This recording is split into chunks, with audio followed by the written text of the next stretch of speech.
Si Ginoong Raul Pal, siya ay ang CEO ng Real Vision, ay nagbigay po ng pampublikong pag-amin na nagkamali po siya tungkol kay XRP. Isang cryptocurrency na dati po niyang binatikos dahil sa mababang performance nito.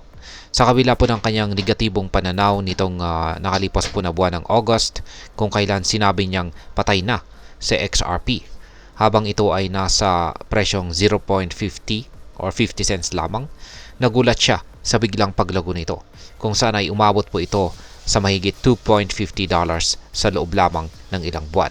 Isang pag-angat na 400%. Aminado po si Ginoong Pal na mali ang kanyang prediction at pinuri niya ang tinatawag niyang XRP Jedi Warriors dahil sa kanilang paninindigan at paniniwala sa asset na ito. Kaya ang kwentong ito ay nagbibigay diin sa halaga ng pagtitiyaga at tamang pananaw sa volatile sa mundo ng cryptocurrency. Kaya ayan po ang siyang ating pag-uusapan sa video na ito. Pero bago po tayo magpatuloy, ay nais ko lamang po munang bigyang linaw ang aking disclaimer kung saan ang nilalaman po ng video na ito ay hindi po ito isang financial advice. For education and information purposes lamang po ang layunin nito.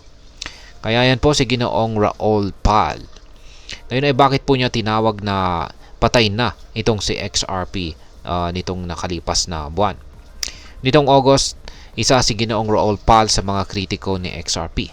Tinawag niya po itong patay dahil sa mabagal na paggalaw ng presyo nito at sa tila kawalan ng progreso kumpara sa iba pang mga cryptocurrencies tulad po ni BNB at saka Solana. Ayon po kay Ginoong Paul, ang pag-hold po ng XRP noon ay parang pag-aaksaya ng pagkakataon, lalo na't marami pang ibang tokens na mas mabilis umangat sa gitna ng bull market.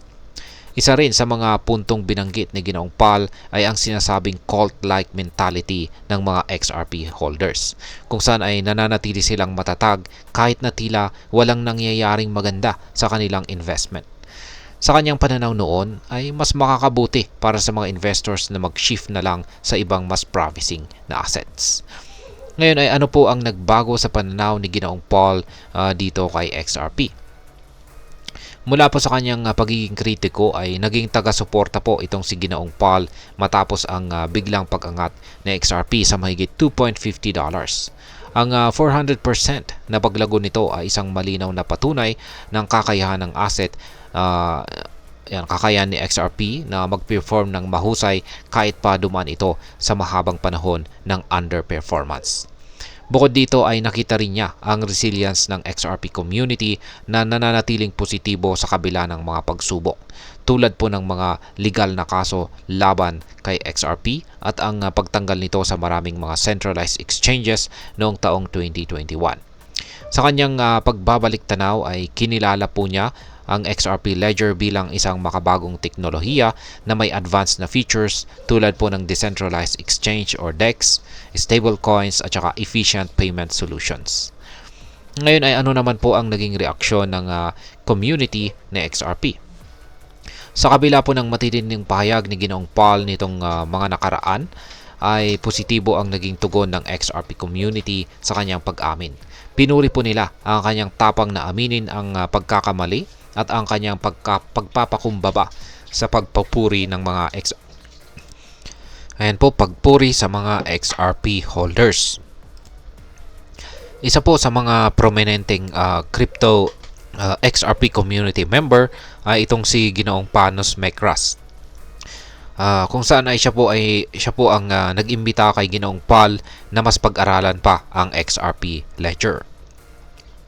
Tinawag niya po itong Real OG DeFi chain dahil sa mga nauna nitong kontribusyon sa blockchain technology, tulad po ng pagkakaroon ng pinakaunang decentralized exchange at advanced na payment system.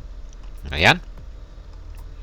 Ngayon ay ano naman po ang maaaring epekto nito para sa atin bilang mga Pinoy crypto traders o investors na XRP. Ang kwento po ni Ginoong Raul Pal ay nagbibigay po ito ng ilang mahalagang leksyon para sa atin. Yan, una ay panatilihin po natin ang tiyaga at pananampalataya. tulad po ng ipinakita ng XRP community ang pagiging matyaga sa pag-hold ng iyong investment, lalo na kung naniniwala kang may potential po talaga ito ay maaaring magdulot ng malaking kita sa hinaharap. Pangalawa ay pag-aralan po natin ang asset bago po tayo magdesisyon. Hindi po sapat ang sumunod lamang sa opinyon ng ibang tao. Ang pag-aaral po ng fundamentals ng isang cryptocurrency tulad ng XRP ay mahalaga upang maintindihan ang tunay nitong halaga. Pangatlo ay ang pagiging bukas po sa pagbabago ng pananaw. Minsan ang isang investment na hindi maganda sa simula ay maaari pong umangat kapag nagkaroon po ng tamang sitwasyon. Kaya huwag pong matakot baguhin ang iyong pananaw base sa bagong impormasyon. At ang panghuli ay ang diversification. Habang mahalaga ang paninindigan, dapat din po tayo maglaan ng bahagi ng ating portfolio sa iba't ibang klase ng asset upang maprotektahan ang ating puhunan laban sa volatility. Ngayon ay ano naman po ang aking masasabi tungkol dito kay Ginoong Paul. Ang kwento po ni Ginoong Paul ay isang paalala na ang cryptocurrency market ay puno ng sorpresa. Ang mga akala natin na patay na asset ay maaring biglang magbalik at magdala ng malaking kita.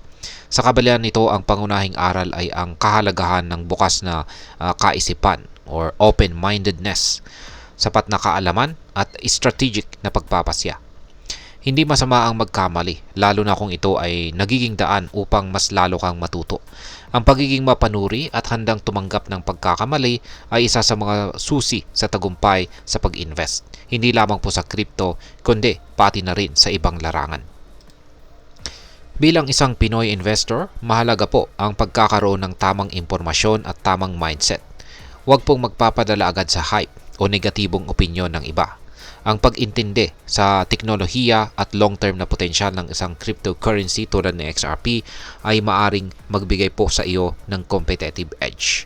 Tulad ng kwento ni Ginoong Raul Pal, hindi po lahat ng opinyon ay tama at ang tagumpay po sa crypto ay madalas na nagmumula sa sariling pagsusuri, tiyaga at bukas na kaisipan.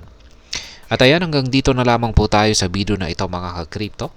Sana po ay inyong nagustuhan ang aking paliwanag sa video na ito. Kung inyo po itong nagustuhan, pakiclick lamang po ang like button nito.